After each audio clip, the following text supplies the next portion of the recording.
Hi കൂട്ടുകാർ, അസ്സലാമു അലൈക്കും വറഹ്മത്തുള്ളാഹി തആല വബറകാതുഹു. 7ാം ക്ലാസ് പൊതുപരീക്ഷാ വിദ്യാർത്ഥികൾക്ക് വേണ്ടിയിട്ട് തസ്കിയത്തുൽ വിൽദാനിൻ്റെ ഒരു മോഡൽ ചോദ്യപേപ്പറാണ്. അപ്പോൾ നിങ്ങളുടെ പാഠബുക്ക് പുതിയതാണ്. ആ പുതിയ ബുക്കിനോട് ആസ്പദമാക്കിയിട്ട് വിദ്യാഭ്യാസ ബോർഡ് തയ്യാറാക്കിയ ഒരു മോഡൽ ക്വസ്റ്റ്യൻ പേപ്പറിൻ്റെ വീഡിയോ ആണ് ഞാനിവിടെ ചെയ്യുന്നത്. അപ്പോൾ എല്ലാവരും മാക്സിമം ഉപകാരപ്പെടുത്തുക. നമുക്ക് എക്സാമിന് നിങ്ങളുടെ 8ാമത്തെ ചാപ്റ്റർ മുതലാണ് ഈ എക്സാമിനുള്ളത്. അപ്പോൾ അത് മുതലുള്ള പാഠഭാഗങ്ങൾ ഉൾപ്പെടുത്തിയിട്ടുള്ള ചോദ്യങ്ങളാണ്.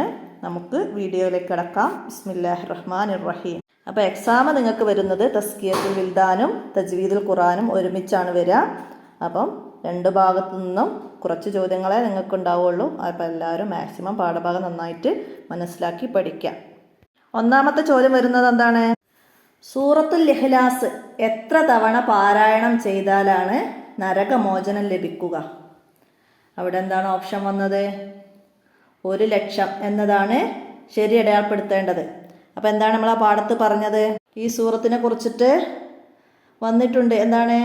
ഒരാൾ മരണരോഗത്തിൽ തൻ്റെ മരണരോഗത്തിൽ ഖുൽ ഹുവല്ലാഹു അഹദ് അതായത് ഇഖ്ലാസ് 100 തവണ ഓതിയാൽ അവനെ ഖബറിൽ ശിക്ഷിക്കുകയില്ല എന്നും ഖബറിൻ്റെ ഇടുക്കത്തിൽ നിന്ന് നിർഭയനാവുമെന്നും മലക്കുകളുടെ കരങ്ങളിൽ സിറാത്ത് പാലം വിട്ടുകടക്കുമെന്നും ഈ സൂറത്തിനെ കുറിച്ച് വന്നിട്ടുണ്ട്. അതുപോലെ 1,00,000 തവണ ഈ സൂറത്ത് ഒരാൾ ഓതിയാൽ അള്ളാഹുവിൽ നിന്ന് അവൻ്റെ ശരീരത്തെ അവൻ വാങ്ങിയവരായി, അതിനാൽ അവൻ നരകത്തിൽ നിന്ന് മോചിതനായി.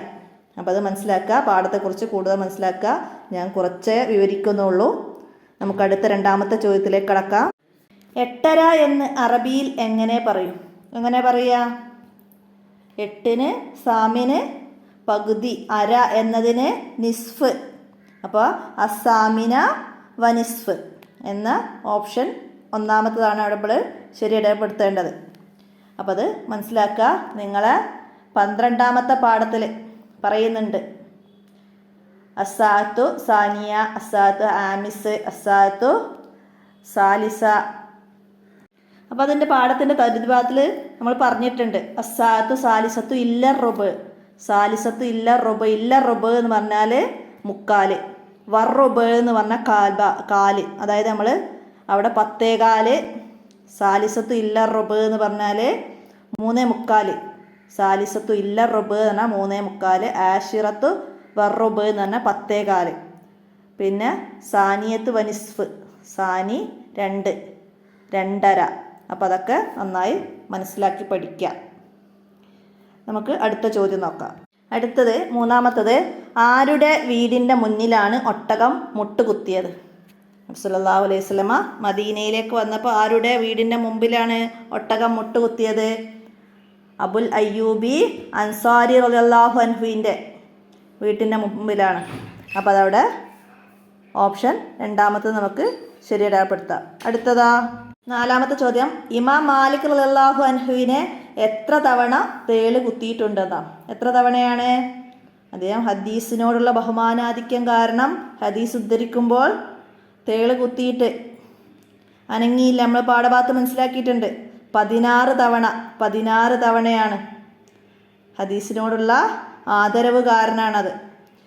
അപ്പോൾ അത് 16 തവണ എന്നത് ഓപ്ഷൻ ശരി അടയാളപ്പെടുത്താം. അടുത്തത്, നബി സല്ലല്ലാഹു അലൈഹി വസല്ലമ ഹിജ്റ ചെയ്ത് മദീനയിലെത്തിയ മാസം? മദീനയിലെത്തിയത് റബീഉൽ അവ്വലിലാണ് മദീനയിലെത്തിയത്. അപ്പോൾ നമുക്കവിടെ അത് ശരി അടയാളപ്പെടുത്താം. അടുത്തത് എന്താണ്? 6ാമത്തത്, പരിശുദ്ധ ഖുർആനിൻ്റെ 1/3 തുല്യമായ സൂറത്താണ് ഏത്? ഇഖ്ലാസ്. ഖുൽ ഹുവല്ലാഹു അഹദ് എന്ന നിങ്ങൾ സൂറത്ത് പറയുന്നുണ്ട്, പാഠഭാഗത്ത് പറയുന്നുണ്ട് ഇഖ്ലാസിനെ കുറിച്ചിട്ട്. അപ്പോൾ അവിടെ ഖുർആനിൻ്റെ 1/3 തുല്യമായതാണ് ഇഖ്ലാസ്. നിങ്ങളെ 11ാമത്തെ പാഠഭാഗത്തിൽ തദ്രിഭാഗത്തിൽ നമ്മൾ പറഞ്ഞിട്ടുണ്ട് സൂറത്തു തകാസുർ ഖുർആനിൻ്റെ 6/1 6 ഭാഗമാണ് സൂറത്തുൽ മുത്തക്കാസുർ. ഇഖ്ലാസ് 3 ഭാഗം, മുത്തക്കാസുർ 6/1. പിന്നെ സൂറത്തുൽ സിൽസാല ഖുർആനിൻ്റെ പകുതിക്ക് തുല്യമാണ്, നിസ്ഫുൽ ഖുർആൻ എന്നാണ്, പകുതിക്ക് തുല്യമാണ്. അപ്പോൾ അതൊക്കെ നമ്മൾ ചോദ്യപേപ്പറിന് കൂടെ അതൊക്കെ മനസ്സിലാക്കുക.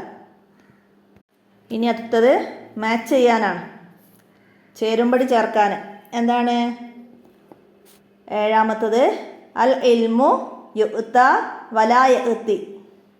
അൽ ഇൽമു യുഅ്ത വലാ യഅ്തി. ഇതാര് പറഞ്ഞതാണ്? അൽ ഇമാം മാലിക് റളിയല്ലാഹു അൻഹു പറഞ്ഞതാണ്. ഓപ്ഷൻ ഡി എന്നതാണ് അവിടെ. അൽ ഇൽമു യുഅ്ത വലാ യഅ്തി എന്നത് ഇമാം മാലിക് റളിയല്ലാഹു അൻഹു രാജാവിനോട് പറഞ്ഞതാണ്. അടുത്തത് എന്താണ്? ഇഖ്താറു ദൗറ സുഫ്ലിയ. അടിഭാഗത്ത് തിരഞ്ഞെടുത്തു, വീടിൻ്റെ അടിഭാഗത്ത് തിരഞ്ഞെടുത്തു. ആര്? ഓപ്ഷൻ ഇ മുഹമ്മദ് നബി സല്ലല്ലാഹു അലൈഹി വസല്ലമ. മുഹമ്മദ് നബി സല്ലല്ലാഹു അലൈഹി വസല്ലമ വീടിൻ്റെ അടിഭാഗം തിരഞ്ഞെടുത്തു. അപ്പോൾ ഓപ്ഷൻ ഇ എന്നതാണ് അവിടെ അടയാളപ്പെടുത്തേണ്ടത്. 9 ഷാഇറുൽ അഹദിൽ അബ്ബാസി. അബ്ബാസി കാലത്തെ ഒരു കവി ആരായിരുന്നു? ഓപ്ഷൻ എ ഷെയ്ഖ്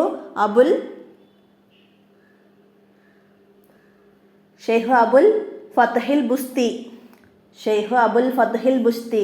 നിങ്ങളെ 10ാമത്തെ ചാപ്റ്റർ ലാ യഷ്അദുൽ കസ്ലാനി എന്ന പാഠഭാഗത്തിൻ്റെ മുകളിൽ തന്നെ പറയുന്നുണ്ട്. കാല ഷെയ്ഖ് അബുൽ ഫത്ഹിൽ ബുസ്തി ഷാഇറുൽ അഹദിൽ അബ്ബാസി. അബ്ബാസി കാലത്തെ ഒരു കവിയാണെന്ന് പറഞ്ഞിട്ട് പറയുന്നുണ്ട്. ബൈത്താണ് ആ പാഠം. അപ്പം അതിൽ മുകളിൽ തന്നെ പറയുന്നത്. അപ്പോൾ ഇതുപോലെയുള്ള ചോദ്യങ്ങൾ തന്നെയാണ് കഴിഞ്ഞ എക്സാമിനൊക്കെ വന്നത്. അപ്പോൾ അതൊക്കെ മനസ്സിലാക്കിയിട്ട് എല്ലാവരും പഠിക്കുക. അപ്പോൾ അവിടെ ഓപ്ഷൻ എ എന്നത് നമുക്ക് എഴുതാം. അടുത്ത 10ാമത്തത് എന്താണ്? അക്റഹു അൻ അക്കൂന ഫൗഖക. നബിയെ, അങ്ങേക്ക് മുകളിലാവുന്നതിനെ ഞാൻ വെറുക്കുന്നു. ഇതാരാ പറഞ്ഞത്? ഓപ്ഷൻ ബി അബുൽ അയ്യൂബി അൻസാരി റളിയല്ലാഹു അൻഹു. നബി സല്ലല്ലാഹു അലൈഹി വസല്ലമ താഴെ നില തിരഞ്ഞെടുത്തപ്പോൾ അബുൽ അയ്യൂബി അൻസാരി റളിയല്ലാഹു അൻഹു പറഞ്ഞതാണ്, അങ്ങേക്ക് മുകളിലാവുന്നതിനെ ഞാൻ വെറുക്കുന്നു എന്ന്. അടുത്ത 11ാമത്തത് ഉൻസുബു ലനാ റബ്ബക. നബിയെ, താങ്കളുടെ റബ്ബിനെ കുറിച്ച് ഞങ്ങൾക്ക് വർണ്ണിച്ചു തരൂ. സി ഓപ്ഷൻ സി കാലത്തുൽ ഖുറൈശികൾ പറഞ്ഞതാണ്. സൂറത്തുൽ ഇഖ്ലാസ് അവതരണം, അതിൻ്റെ കാരണം പറഞ്ഞിരുന്നു. എന്ത്? ഖുറൈശികൾ നബി സല്ലല്ലാഹു അലൈഹി വസല്ലമയോട് നിന്റെ റബ്ബിൻ്റെ വിശേഷണങ്ങളെക്കുറിച്ചും ആരാധ്യൻ്റെ തറവാടിനെ കുറിച്ചും ചോദിച്ചു. അപ്പോൾ നബി തങ്ങൾ മുസ്ലിങ്ങളുടെ ആരാധ്യനെ കുറിച്ച് പറഞ്ഞു. അപ്പോൾ അവർ നിന്റെ റബ്ബിൻ്റെ തറവാട് പറഞ്ഞു തരൂ എന്ന് ആവശ്യപ്പെട്ടു. ഉടനെ ജിബ്രീൽ അലൈഹിസ്സലാം ഈ അധ്യായവുമായി വന്നു. നമ്മൾ പഠിച്ചിട്ടുണ്ട് പാഠഭാഗത്തിൽ. അപ്പം അത് മനസ്സിലാക്കുക. സൂറത്തുൽ ഇഖ്ലാസിൻ്റെ അവതരണമാണ്. അടുത്തത് 16ാമത്തത് വിട്ട ഭാഗം പൂരിപ്പിക്കാനാണ്. അവിടെ എന്താണ് വന്നത്? നിങ്ങളെ ലാ യസ്അദുൽ കസ്ലാനി എന്ന പാഠഭാഗത്തിൽ നിന്ന് വന്ന ബൈത്തിലെ അവസാനത്തെ വരിയാണത്. കാസുല ഡാഷ് തത്ലുബ. അപ്പോൾ അവിടെ എന്താണ്? ഫിൽ ഹൈറാത്തി എന്നതാണ് നമ്മളവിടെ ചേർത്ത് കൊടുക്കേണ്ടത്. ആ ബൈത്തിലെ ഏറ്റവും അടിയിലെ ലൈനാണ് വരുന്നത്. അപ്പോൾ ഇതുപോലെ മറ്റു വരികളൊക്കെ വരാം. അപ്പോൾ അതൊക്കെ ബൈത്ത് നന്നായിട്ട് പഠിക്കാം, നന്നായി മനസ്സിലാക്കുക. എവിടെ നിന്നാണ് വരിക നമുക്ക് പറയാൻ പറ്റില്ല. അപ്പോൾ ആ ബൈത്ത് നന്നായി പഠിക്കുക. എന്തായാലും ഇതുപോലെ ഒരു വരി എന്തായാലും വരും, മനസ്സിലാക്കി പഠിക്കാം. അടുത്തതെന്താണ്? അൽ ഇമാം മാലിക് റളിയല്ലാഹു അൻഹുവിനെ ഡാഷ് തവണ തേള് കുത്തി. നേരത്തെ പറഞ്ഞത് തന്നെയാണ്, 16 തവണ തേള് കുത്തിയിട്ടുണ്ട്. അപ്പോൾ അവിടെ 16 എന്ന് എഴുതാം. അടുത്തെന്താണ്? 14. നേരത്തെ പറഞ്ഞതുപോലെ ലാ യസ്അദുൽ കസ്ലാനി എന്നതിലെ 1ാമത്തെ ലൈനാണ്. യാ ഹാദിമുൽ ജിസ്മി ഡാഷ് കം തസ്ആ ലിൽ ഹിദ്മത്തി അതത്ലുബു റിബ്ഹ മിമ്മ ഫീഹി ഖുസ്റാൻ. അതത്ലുബു റിബ്ഹ മിമ്മ ഫീഹി ഖുസ്റാൻ. അപ്പോൾ അതുപോലെ തന്നെ വന്നതാണ്. അപ്പോൾ അവിടെ വിട്ട ഭാഗം പൂരിപ്പിക്കാൻ കഴിയുന്ന രീതിയിൽ നമ്മൾ ബൈത്ത് നന്നായി പഠിക്കാം. അടുത്ത 15 എന്താണ്? 15 ഇത്തഖില്ലാഹു ഹൈസുമാ കുന്തും വാത്ബി സയ്യിഅത ഹസനത്തുൻ തംഹുഹ. നമ്മളെ 13ാമത്തെ ചാപ്റ്റർ മിൻ ജവാമിൽ കലിം കുറച്ച് ഹദീസുകൾ പഠിച്ചിട്ടുണ്ട് നമ്മൾ. അപ്പോൾ ആ പാഠത്തിൽ നിന്ന് 1ാമത്തെ ഹദീസ് തന്നെയാണ് ഇവിടെ വിട്ട ഭാഗം പൂരിപ്പിക്കാൻ വന്നത്. അപ്പോൾ അവിടെ മനസ്സിലാക്കുക. അവിടെ വാതുബി സയ്യിഅത്ത് എന്നാണ്. അപ്പോൾ ഇതുപോലെ അതിൽ നിന്ന് ബാക്കി ഹദീസുകളൊക്കെ 9 ഹദീസുകൾ പറയുന്നുണ്ട്. അപ്പോൾ അതിൽ നിന്ന് ബാക്കിയൊക്കെ മനസ്സിലാക്കി പഠിക്കുക. ഇതുപോലെ വന്നാൽ എഴുതാൻ കഴിയണം. 16 കുൽ ഹുവല്ലാഹു അഹദ് തഅ്ദിലു സുലുസുൽ ഖുർആൻ. കുൽ ഹുവല്ലാഹു അഹദ് ഖുർആനിലെ 1/3. അപ്പോൾ അത് പാഠഭാഗത്തു നിന്ന് വന്നതാണ്, മനസ്സിലാക്കിയിട്ട് പഠിക്കാം. അടുത്തത് എന്താണ്?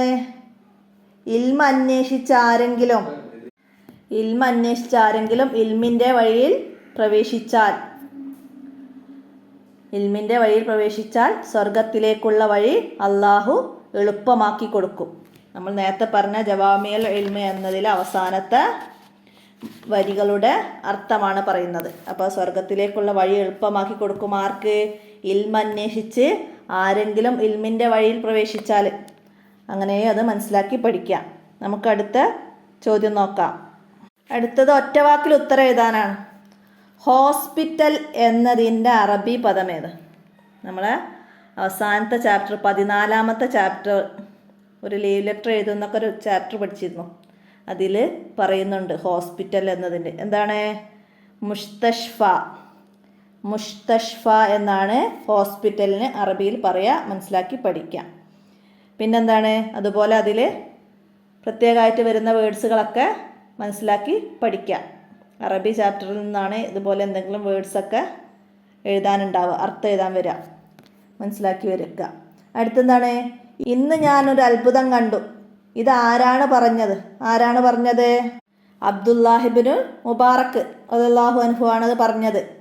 ഇമാം മാലിക് റളിയല്ലാഹു അൻഹുവിനെ തേള് കുത്തുന്നത് കണ്ട അന്ന് പറഞ്ഞതാണ് ഇന്ന് ഞാനൊരു അത്ഭുതം കണ്ടു എന്ന്. അപ്പോൾ അത് അബ്ദുല്ലാഹിബ്നു മുബാറക് റളിയല്ലാഹു അൻഹു എഴുതുക. അടുത്ത സൂറത്തുൽ ഇഖ്ലാസിന് പറയുന്ന മറ്റൊരു പേര്. സൂറത്തുൽ ഇഖ്ലാസിന് നമ്മൾ ഒരുപാട് പേരുകൾ പറഞ്ഞിട്ടുണ്ട് പാഠഭാഗത്തിൽ. തൗഹീദ്, നജാത്ത്, സ്വമദ്, അസാസ്, അങ്ങനെ പേരുകൾ പറഞ്ഞിട്ടുണ്ട്. അപ്പോൾ അവിടെ നമുക്ക് ഇഷ്ടമുള്ള ഏതെങ്കിലും ഒരു പേര് എഴുതാം. തൗഹീദ് എന്നോ അസാസ് എന്നോ എന്ത് വേണമെങ്കിലും എഴുതാം. സൂറത്തുൽ ഇഖ്ലാസിൻ്റെ മറ്റൊരു പേര് എഴുതാനാണ് പറഞ്ഞത്, മനസ്സിലാക്കുക. അടുത്തത് ഹാറൂൺ റഷീദിൻ്റെ 2 മക്കൾ ആരെല്ലാം? ഹാറൂൺ റഷീദിൻ്റെ 2 മക്കൾ ആരെല്ലാമായിരുന്നു? ഹാറൂൺ റഷീദിൻ്റെ 2 മക്കളുടെ പേരെന്തായിരുന്നു? അൽ അമീനു വൽ മഅ്മൂനു. നമ്മളെ 8ാമത്തെ ചാപ്റ്ററിൽ നമ്മൾ പഠിച്ചിട്ടുണ്ട്. എന്താണ്? ഹാറൂൺ റഷീദ് തൻ്റെ മക്കളായ അമീനെയും മഅ്മൂമിനെയും മുവത്ത പഠിക്കാൻ വേണ്ടി ഇമാമിനോട് കൊട്ടാരത്തിലേക്ക് വരാൻ കൽപ്പിക്കുന്നു. ഇമാമിനെ കൊട്ടാരത്തിലേക്ക് വരാൻ കൽപ്പിക്കുന്നു. രാജാവിൻ്റെ കൊട്ടാരത്തിലേക്ക് അദ്ദേഹത്തിൻ്റെ അറിവിനെ ചുമക്കുന്നതിന് അദ്ദേഹം വിസമ്മതിച്ചു. നമ്മൾ പഠിച്ചിട്ടുണ്ട്. അപ്പോൾ അത് മനസ്സിലാക്കുക. അമീനും മഅ്മൂനും ആണ് ഹാറൂൺ റഷീദിൻ്റെ 2 മക്കൾ. അപ്പോഴാണ് നമ്മൾ നേരത്തെ പറഞ്ഞത് ഹാറൂൺ റഷീദിനോട് ഇമാം മാലിക് പറയുന്നത് വൽ ഇൽമു യുഅ്താ വലാ യഅ്തി. എന്തായിരുന്നു? അള്ളാഹു ഉയർത്തിയതിനെ നിങ്ങൾ അവഗണിക്കരുത്. അറിവിലേക്ക് വരിക, അറിവ് നിന്നിലേക്ക് വരില്ല. ആ 2 മക്കളെയും രാജാവ് പള്ളിയിലേക്ക് അയച്ചു, പഠിപ്പിച്ചു. അപ്പോൾ അത് മനസ്സിലാക്കുക. പാഠഭാഗം നന്നായിട്ട് മനസ്സിലാക്കുക കേട്ടോ. നമുക്ക് അടുത്ത ചോദ്യം നോക്കാം. 22 നന്മ കൊണ്ട് വിജയിക്കില്ല. ആരാണ് നന്മ കൊണ്ട് വിജയിക്കാത്തത്? മടിയന്. നമ്മൾ രാസലുൽ കസ്ലാനി എന്ന പാഠത്തിൽ പറഞ്ഞിട്ടുണ്ട്. ബൈത്തിൻ്റെ അർത്ഥമായിട്ട് പറഞ്ഞിട്ടുണ്ട് നന്മ കൊണ്ട് വിജയിക്കുകയില്ല മടിയൻ. അപ്പോൾ അവിടെ മടിയൻ എന്ന് എഴുതാം. അടുത്ത 23ാമത്തത് ഇമാം മാലിക് റളിയല്ലാഹു അൻഹുവിൻ്റെ പ്രസിദ്ധമായ ഗ്രന്ഥം ഏതായിരുന്നു? മുവത്ത. ഇമാം മാലിക് റളിയല്ലാഹു അൻഹുവിൻ്റെ പ്രസിദ്ധമായ ഗ്രന്ഥം മുവത്തയാണ്. അപ്പോൾ അവിടെ മുവത്ത എന്ന് എഴുതാം. 24 ചോദ്യങ്ങൾക്ക് ഉത്തരം എഴുതാനാണ്. സൂറത്തുൽ ഇഖ്ലാസ് ഇറങ്ങാനുള്ള കാരണം എന്താണ്? സൂറത്തുൽ ഇഖ്ലാസ് ഇറങ്ങാനുള്ള കാരണം നേരത്തെ നമ്മൾ പറഞ്ഞില്ലേ. റബ്ബിനെ കുറിച്ചും റബ്ബിൻ്റെ വിശേഷണത്തെക്കുറിച്ചും ഖുറൈശികൾ ചോദിച്ചപ്പോഴാണ് നബി സല്ലല്ലാഹു അലൈഹി വസല്ലമക്ക് ജിബ്രീൽ സൂറത്തുൽ ഇഖ്ലാസ് ഇറക്കി കൊടുത്തത്. അപ്പോൾ മനസ്സിലാക്കുക. അടുത്തത് ഒരു മുസ്ലിം എങ്ങനെയാണ് തിന്മയെ തടയേണ്ടത്? അപ്പോൾ നിങ്ങളെ 13ാമത്തെ പാഠത്തിൽ ഹദീസുകൾ അർത്ഥങ്ങൾ പറഞ്ഞ മിൻ ജവാമിഉൽ കലിം എന്ന പാഠത്തിൽ 7ാമത്തെ ഹദീസ് അതിനെക്കുറിച്ചിട്ടാണ് പറയുന്നത്. എന്താണ്? തിന്മ കണ്ടാൽ കൈകൊണ്ട് തടയണം. അതിന് കഴിഞ്ഞില്ലെങ്കിൽ നാവ് കൊണ്ട്, അതിനും കഴിഞ്ഞില്ലെങ്കിൽ കൽബ് കൊണ്ട് തടയണം. തിന്മയെ കൈകൊണ്ട് തടയണം, അതിന് കഴിഞ്ഞില്ലെങ്കിൽ നാവ് കൊണ്ട് തടയണം, അതിനും കഴിഞ്ഞില്ലെങ്കിൽ കൽബ് കൊണ്ട് തടയണം. അപ്പോൾ മനസ്സിലാക്കുക. അടുത്തത് 26ാമത്തെ ചോദ്യം സൂറത്തുൽ ഇഖ്ലാസിൻ്റെ 4 പേരുകൾ എഴുതാനാണ്. അപ്പോൾ അത് നമ്മൾ നേരത്തെ പറഞ്ഞിരുന്നു. എന്താണ്? തൗഹീദ്, അന്നജാത്ത്, അസ്സമദ്, അൽ അസാസ്. അപ്പോൾ അത് എഴുതാം. അടുത്തത് എന്താണ്? 27 നബി സല്ലല്ലാഹു അലൈഹി വസല്ലമ താഴെ നില തിരഞ്ഞെടുക്കാൻ കാരണം എന്ത്? അബുൽ അയ്യൂബ് അൻസാരി റളിയല്ലാഹു അൻഹുവിൻ്റെ വീട്ടിൽ താഴെ നില തിരഞ്ഞെടുക്കാൻ കാരണം എന്താണ്? ജനങ്ങളിൽ നിന്ന് അധികരിച്ച് ആളുകൾ വരുന്നത് കൊണ്ട്. ജനങ്ങളിൽ നിന്ന് അധികം ആളുകൾ സല്ലല്ലാഹു അലൈഹി വസല്ലമയെ കാണാൻ വരുന്നത് അവർക്ക് ഉള്ള സൗകര്യം പരിഗണിച്ചാണ് നബി സല്ലല്ലാഹു അലൈഹി വസല്ലമ താഴെ നില തിരഞ്ഞെടുക്കാൻ കാരണം. അടുത്തത് 29 വൽ ഇൽമു യുഅ്ത വലാ യഅ്തി. ആരോട് പറഞ്ഞു? അപ്പം ഞാൻ ഇവിടെ ചോദ്യമൊക്കെ ഇപ്പോൾ കാണുന്നുള്ളൂ, വായിക്കുന്നുള്ളൂ. അപ്പോൾ അതുകൊണ്ടാണ്. ഇതിനെക്കുറിച്ച് ഞാൻ നേരത്തെ പറഞ്ഞു. ആരായിരുന്നു? അൽ-ഇമാം മാലിക് റളിയല്ലാഹു അൻഹു രാജാവായ ഹാറൂൺ റഷീദിനോട് പറഞ്ഞതാണ് വൽ ഇൽമു യുഅ്ത വലാ യഅ്തി എന്നത്. അപ്പോൾ ഞാൻ നേരത്തെ അർത്ഥമൊക്കെ പറഞ്ഞിട്ടുണ്ട്. അപ്പം നമുക്ക് വീഡിയോ ലോങ് ആക്കണ്ട. അടുത്ത ചോദ്യം വായിക്കാം. 30. അടുത്തത് ദൗഹ ഫ ഇന്നഹ മഅ്മൂറത്തുൻ. ആ ഒട്ടകത്തെ നിങ്ങൾ വിടുക. ഇത് എപ്പോഴാണ് നബി സല്ലല്ലാഹു അലൈഹി വസല്ലമ പറഞ്ഞത്? നബി സല്ലല്ലാഹു അലൈഹി വസല്ലമ മദീനയിലെത്തിയപ്പോൾ അൻസാറുകൾ ഒട്ടകത്തിൻ്റെ കടിഞ്ഞാൺ പിടിച്ചു നിർത്താൻ നോക്കി. അപ്പോഴാണ് നബി സല്ലല്ലാഹു അലൈഹി വസല്ലമ പറഞ്ഞത് അതിനെ വിട്ടേക്കൂ, അതിന് എവിടെ മുട്ടുകുത്തണമെന്ന് അറിയിപ്പ് ലഭിച്ചിട്ടുണ്ടെന്ന് നബി സല്ലല്ലാഹു അലൈഹി വസല്ലമ പറയുന്നുണ്ട്. അപ്പോൾ അവിടെ എന്താ എഴുതണ്ടേ? അൻസാറുകൾ ഒട്ടകത്തിൻ്റെ കടിഞ്ഞാൺ പിടിച്ച് തർക്കിച്ചപ്പോഴാണ് അവരതിനെ കടിഞ്ഞാൺ പിടിച്ച് ഇവിടെ നിർത്തൂ, ഞങ്ങളുടെ വീട്ടിൽ താമസിക്കൂ എന്ന് പറഞ്ഞ് തർക്കിച്ചു. അപ്പോഴാണ് നബി സല്ലല്ലാഹു അലൈഹി വസല്ലമ ദൗഹ ഫ ഇന്നഹ മഅ്മൂറത്തുൻ എന്ന് പറഞ്ഞത്. മനസ്സിലാക്കിയിട്ട് പഠിക്കുക. അടുത്തത് ഗണ്ണിക എഴുതാനാണ്. സൂറത്തുൽ ഇഖ്ലാസ്. സൂറത്തുൽ ഇഖ്ലാസിനെ കുറിച്ചിട്ട് ഗണ്ണിക എഴുതണം. സൂറത്തുൽ ഇഖ്ലാസ് ഇറങ്ങാനുണ്ടായ കാരണവും ഇഖ്ലാസിൻ്റെ മറ്റു പേരുകൾ, ഇഖ്ലാസിൻ്റെ ശ്രേഷ്ഠത, അതൊക്കെ ചേർത്തിട്ട് 5 വരിയിൽ കുറയാതെ എഴുതാൻ കഴിയണം. നമ്മൾ എന്തൊക്കെ പറഞ്ഞിട്ടുണ്ട് പാഠഭാഗത്തിൽ? സൂറത്തുൽ ഇഖ്ലാസിന് ഒരുപാട് നാമങ്ങളുണ്ട്. നാമങ്ങളുടെ ആധിക്യം, വർധനവ് അതിൻ്റെ മഹത്വത്തെ സൂചിപ്പിക്കുന്നു. ആ പേരുകൾ തൗഹീദ്, നജാത്ത്, സമദ്, അസാസ്, ഇങ്ങനെ നിരവധി പേരുകളുണ്ട്. ഇഖ്ലാസിന് 20 പേരുകൾ വരെ പറഞ്ഞിട്ടുണ്ട്. ചെറിയ അധ്യായമെന്നിരിക്കെ ഇസ്ലാമിൻ്റെ വിശ്വാസാടിസ്ഥാനങ്ങളെ ഈ അധ്യായം ഉൾക്കൊള്ളിക്കുന്നുണ്ട്. ഖുർആൻ്റെ 1/3 സമാനമാണ്. എല്ലാ ഫർള് നിസ്കാരങ്ങൾക്ക് ശേഷവും പാരായണം ചെയ്യൽ സുന്നത്തുള്ള അധ്യായങ്ങളിൽപ്പെട്ടതാണ്. വിരിപ്പിലേക്ക് ചായുന്ന സമയത്തും ഒരാൾ തൻ്റെ മരണരോഗത്തിൽ നിന്നും ഖുൽ ഹുവല്ലാഹു അഹദ് 100 തവണ ഓതിയാൽ അവനെ ഖബറിൽ ശിക്ഷിക്കുകയില്ല എന്നും ഖബറിൻ്റെ ഇടുക്കത്തിൽ നിന്ന് നിർഭയനാവുമെന്നും മലക്കുകളുടെ കരങ്ങളാൽ സിറാത്ത് പാലം വിട്ടുകടക്കുമെന്നും ഈ സൂറത്തിനെ കുറിച്ച് വന്നിട്ടുണ്ട്. അതുപോലെ 1,00,000 തവണ ഈ സൂറത്ത് ഒരാൾ ഓതിയാൽ അള്ളാഹുവിൽ നിന്ന് അവൻ്റെ ശരീരത്തെ അവൻ വാങ്ങിയവനായി, അതിനാൽ അവൻ നരകത്തിൽ നിന്ന് മോചിതനാണ്. അതൊക്കെ ചേർത്ത് 5 വരിയിൽ കുറയാതെ എഴുതാൻ കഴിയുന്ന രീതിയിൽ ഖണ്ഡികയാക്കിയിട്ട് എഴുതുക. അടുത്തതെന്താണ്? ഇമാം മാലിക് റളിയല്ലാഹു അൻഹുവിൻ്റെ ഹദീസ് ബഹുമാനം.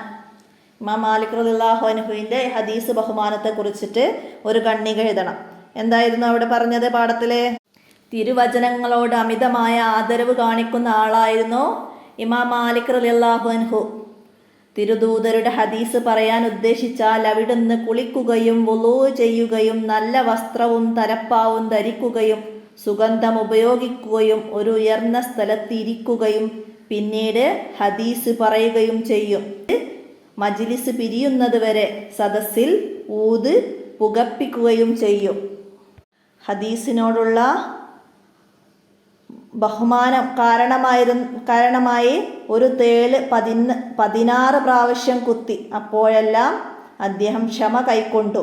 ഇത് ഹദീസിനോടുള്ള ബഹുമാനം കാരണമായിരുന്നു. അപ്പം ഇത്രയും മനസ്സിലാക്കി ഒരു കണ്ണിക എഴുതാൻ മനസ്സിലാക്കി പഠിക്കാം. അപ്പം ഇത്രയാണ് ഈ ചോദ്യപേപ്പറിൽ മനസ്സിലാക്കി പഠിക്കാനുള്ളത്. അപ്പോൾ ഇതുപോലെ ഇതിൻ്റെ കൂടെ ഈ പാഠഭാഗത്തെ ആസ്പദമാക്കിയിട്ടുള്ള മറ്റു കാര്യങ്ങളൊക്കെ നന്നായി മനസ്സിലാക്കി പഠിക്കാം. ഇന്നത്തെ ഈ വോയിസ് ഇവിടെ അവസാനിപ്പിക്കുകയാണ്. അസ്സലാമു അലൈക്കും വറഹ്മത്തുള്ളാഹി വബറകാതുഹു.